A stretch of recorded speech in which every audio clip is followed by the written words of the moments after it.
आपके साथ हो। आपके साथ भी हमारे लिए आज की इंजील मुकद्दस यूहन्ना के मुताबिक ऐ खुदावंद तेरी तमजीद हो।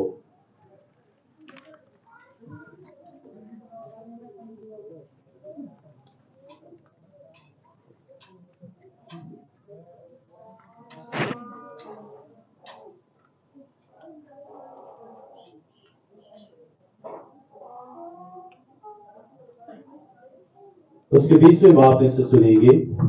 उस वक्त हफ्ता के पहले दिन मरियम मजदली ऐसे तड़के कि हनूस अंधेरा ही था कब्र पर आई और पत्थर को कब्र से हटा हुआ देखा।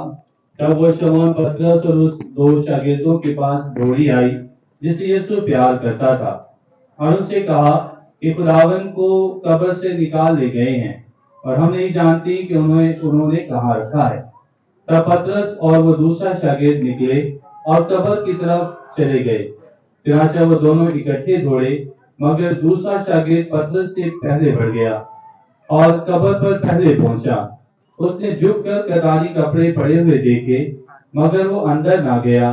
तब शमौन पतरस भी उसके पीछे आया और कब्र के अंदर गया और कतारी कपड़े पड़े हुए देखे और वो रुमाल जो उसके सर पर था उन कतारी कपड़ों के साथ नहीं मगर अलहदा लिपटा हुआ एक जगह पड़ा था। तब वो दूसरा शागिर्द भी जो कब्र पर पहले आया था अंदर गया और देखकर यकीन किया, क्योंकि वो हनूस नविश्ता को न जानते थे कि मुर्दों में से उसका जी उठना जरूर है। इंजील मुकद्दस के वसीले से हमारी खताएं मुआफ की जाएं। तशरीफ रखें।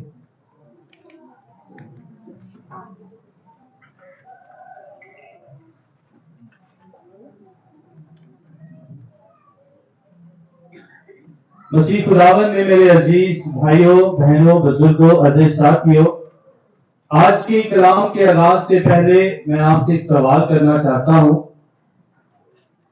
कितने लोग हैं जिन्होंने पूरे 40 रोजे रखे हैं? 1 2 3। जिन्होंने 30 रखे? 20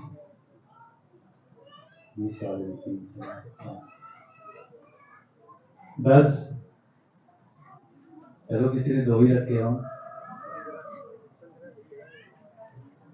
2 वाले कलीसिया की तालीम है और उस कलीसी बुनियादी तालीम को जब हम सीखते हैं तो उसका हमारे पाक सैक्रामेंट के साथ बड़ी वाबस्तगी है।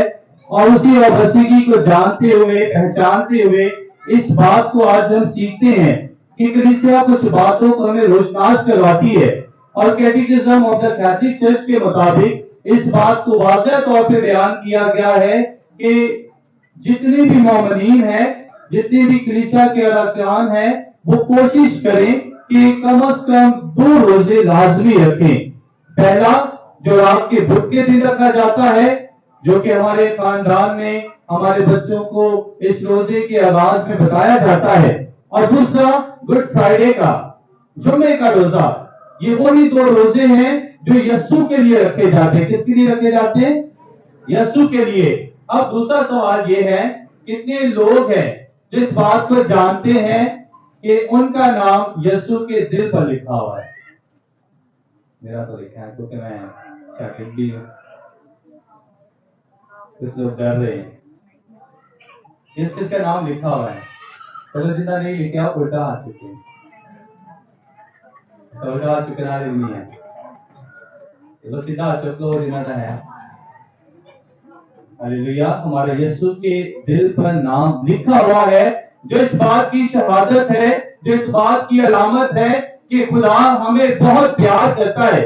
और उसके प्यार का अरूज ये है, उसके प्यार का जो सबसे बड़ा मकाम है वो यही है کہ وہ آپ کے اور میرے پیار کی خاطر اسی صلیب پر قربان ہوتا ہے، اور قربان ہونے کے بعد تیسرے دن مردوں میں سے جی اٹھتا ہے، جو اس بات کی بھی شہادت ہے کہ اس کا پیار اتنا لازوال ہے کہ وہ اس پیار کی شدت کو محسوس کرتا ہے صرف انہی 3 کیلوں کے اوپر۔ کبھی آپ کے گھر میں صلیب ہو، اس کے اوپر غور سے دیکھیں گے تو صرف 3 ہی کیل لگے ہیں، ایک یسوع کے دائیں اور دوسرا اس کے بائیں ہے اور تیسرا اس کے پاؤں میں ہے، اور انہی 3 کیلوں کے سہارے پر اس نے صلیب پر اپنی موت دے دی ہے، صلیب پر اس نے اپنی جان دی ہے تاکہ آپ اور میں خدا کے ساتھ ایک ہو سکیں۔ جب یہ صلیب کے نشان کی طرف دیکھتے ہیں تو یہ اس کے خالص بات کو بیان کرتا ہے۔ مقدس تومس ایکوائنس کہتے ہیں کہ صلیب کی جو علامت ہے، صلیب کا جو نشان ہے، وہ آپ کی اور میری پہچان ہے۔ آپ کی اور میری جو پہچان ہے، اس کا بھی خاص مطلب ہے کہ جب صلیب کو اوپر سے نیچے کی طرف دیکھتے ہیں تو خدا کا انسان کے ساتھ ملاپ ہے، اور جب دونوں بازو دیکھتے ہیں تو خداوند کا انسان سے انسان کے ساتھ ملاپ ہے۔ پھر وہ آپ کو کہتا ہے بوجھ کے تھکے ماندو میرے پاس آؤ، میں تمہیں آرام دوں گا۔ وہ اسی آرام کے لیے بلاتا ہے، اور جب آرام کے لیے بلاتا ہے تو آج اس بات کو بھی سیکھتے ہیں۔ بات جو میرے آپ کی عبادت میں کون کون آیا تھا؟ کوئی ایسے شاگرد جو جہاں پر بیٹھے ہو جن کے پاؤں کھلے ہیں؟ 1 2 3 4 5، چلو 12 نہیں ہے، گڈ۔ یسوع نے جب اپنے شاگردوں کے پاؤں دھونا شروع کیے تو انہوں نے سب سے پہلے کام کیا کہ انہوں نے اپنا لباس اتارا اور کپڑے اپنے اتار کر کتانی کپڑا باندھا تاکہ اپنے شاگردوں کے پاؤں دھوئے۔ پہلی دفعہ یسوع اپنا کپڑے اپنا لباس خود اتارتا ہے، دوسری دفعہ جب صلیب دی جاتی ہے تو لوگ اس کے کپڑے اتارتے ہیں، اور تیسری دفعہ آج جب وہ جی اٹھا ہے تو اپنا اسی رومال کو لپیٹ کر ایک سائڈ پر رکھ کر جلال کے لیے جاتا ہے۔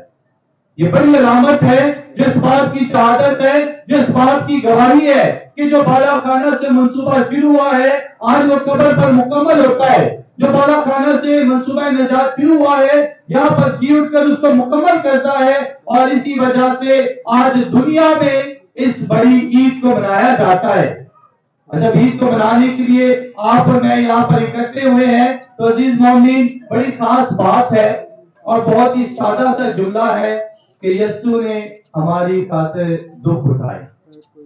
تو جملہ ایسے ہی لگتا ہے، لیکن جب اس کے بارے میں غور و خوض کرتے ہیں، اس کے بارے میں سوچنا شروع کرتے ہیں تو 7 دن کا منصوبہ ہے۔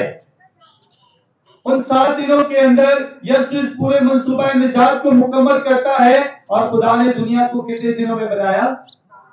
7 دنوں میں۔ انہی 7 دنوں کی طرف اگر توجہ کرتے ہیں تو 7ویں دن خدا نے آرام کیا، اور جب وہ قبر میں رکھا گیا تو آرام کرنے کے بعد دوبارہ وہ جی اٹھا ہے تاکہ اپنے لوگوں کو یہ بات بتا سکے کہ در حقیقت وہ مردوں میں سے جی اٹھا ہے۔ اور اس کے جی اٹھنے کی جو شہادات ہیں، جو اس کے جی اٹھنے کی علامات ہیں، وہ واضح طور پر ہمارے سامنے ہے۔ پہلا کہ رات کی عبادت میں جب آپ اور میں داخل ہوئے تھے، جب رات کی عبادت میں ہم آئے تھے تو کافی بڑی عبادت تھی، ایسے ہی کتنے گھنٹے کی تھی؟ 3.5 گھنٹے کی، 3.5 گھنٹے کی عبادت، لیکن اس میں سے بھی 2 تلاوتیں کم کر کے یہ کم از کم 4 گھنٹے کی عبادت ہوتی ہے، جو کلیسیائی ترتیب کے مطابق کلیسیائی اعتبار کے لحاظ سے تقریباً یہ 4 گھنٹے کی عبادت ہے، لیکن کیونکہ سارے لوگ کافی جانے سے سو جاتے ہیں، اس کی بڑا شارٹ کیا جاتا ہے۔ اور رات کی عبادت اور صبح کی عبادت کی نوعیت بڑی فرق ہے۔ جب میں رات کی عبادت میں داخل ہوا، جب رات کی عبادت میں ہم داخل ہوئے تو پہلی تلاوت تکوین سے لی گئی، تکوین سے ہم نے اس کے بعد خروج کا سفر کیا، اور خروج کے سفر کے بعد بحر کلثم میں پہنچتے ہیں، بحر کلثم سے جب عبور کرتے ہیں تو پھر ہمیں برکت دی جاتی ہے، برکت دینے کے بعد ہم نئے اعظام میں داخل ہوتے ہیں، اور پھر پاک پانی کا ذکر کیا جاتا ہے۔ اور جب صبح اٹھتے ہیں تو یہاں پر منصوبہ بالکل ہی فرق نظر آیا ہے، اور وہ کیا ہے کہ رات کو جب یسوع جی اٹھا ہے، مردوں میں سے جی اٹھا ہے، اب جو یہودی قانون ہے، یہودی روایات کے مطابق جو دستور تھا، جو یہودی روایت کے مطابق اس بات کو جانا جاتا ہے کہ جتنے بھی مردے ہیں اور جتنے بھی یہودی قانون کے مطابق 3 दिन तक वो कब्र पर जाते थे। 3 दिन तक वो कब्र पर जाते थे और ऐसे ही दस्तूर के मुताबिक मरियम मजदली और उसके साथ कुछ खवातीन कब्र पर जाते हैं ताकि यीशु की इस लाश को खुशबू में लगा सके। आज की इंजील मुकद्दस में भी हमने सुना है कि कुछ खवातीन जा रही हैं, लेकिन जाते मंजर फर्क है। लेकिन मुकद्दस मत्ती का पढ़ते हैं तो मुकद्दस मत्ती वाज़ेह तौर पे बयान करता है कि खवातीन जाते जाते रास्ते में सोच रही थी कि पत्थर इतना बड़ा है, कौन लुढ़काएगा, कौन उसको हटाएगा। दूसरी जगह इस बात को देखते हैं कि जैसे वो वहां पर पहुंची है तो फरिश्ता आगे से क्या कहता है कि तुम जिंदों को मुर्दों में क्यों ढूंढती हो। वो दर हकीकत जी उठा है, और वो जी उठा है, जाकर उसे वहां देखो जहां से होना चाहिए। और वो जलील की तरफ जाता है ताकि अपने शागिर्दों के साथ कुछ वक्त गुजार सके। दूसरा मंजर कि जैसी खवातीन वहां पर पहुंचती हैं, जैसे वहां पर पहुंचती हैं, उस जगह को देखती हैं कि पत्थर हटा हुआ है, तो उनके ज़हन में एक शक है, एक शुबहत है कि यीशु को कोई चुरा कर ले गया है, यीशु को कोई उठा कर ले गया है। और जिसे अगर उठा कर ले गया है तो फौरन भागिए, जाकर जिन्हें यीशु बहुत ज्यादा प्यार करता है उन्हें जाके बताए। और जिन्हें यीशु प्यार करता है वो दो कौन? पतरस और यूहन्ना। पतरस और यूहन्ना दोनों उसके पास वहां पर पहुंची है, उन्हें जाकर बताती है कि यीशु को कोई उठा कर ले गया है। तो वो दोनों इकट्ठे भागे हैं। और देखिए जो बड़ा फर्क नजर आया है और बड़ी खास बात जिसे हमने देखना है कि लिखा है कि दोनों इकट्ठे दौड़े, मगर दूसरा शागिर्द पतरस से बढ़ गया। कौन आगे गया होगा? यूहन्ना। यूहन्ना आगे चला गया है, आगे जाकर, लेकिन उसमें इतनी हिम्मत नहीं हुई। देखिए कैसा खूबसूरत मंजर है। उसमें इतनी हिम्मत नहीं हुई कि वो अंदर जाकर देख ले क्या मंजर हो चुका है। इतनी प्यार की शिद्दत है कि वो घबरा गया, डर गया, कि वो माहौल बदल गया है। वो अंदर ही नहीं गया, बल्कि पतरस बाद में अंदर जाकर देखता है कि उसके सर पे जो रुमाल बांधा हुआ है वो लपेट कर एक साइड पर रख दिया गया है।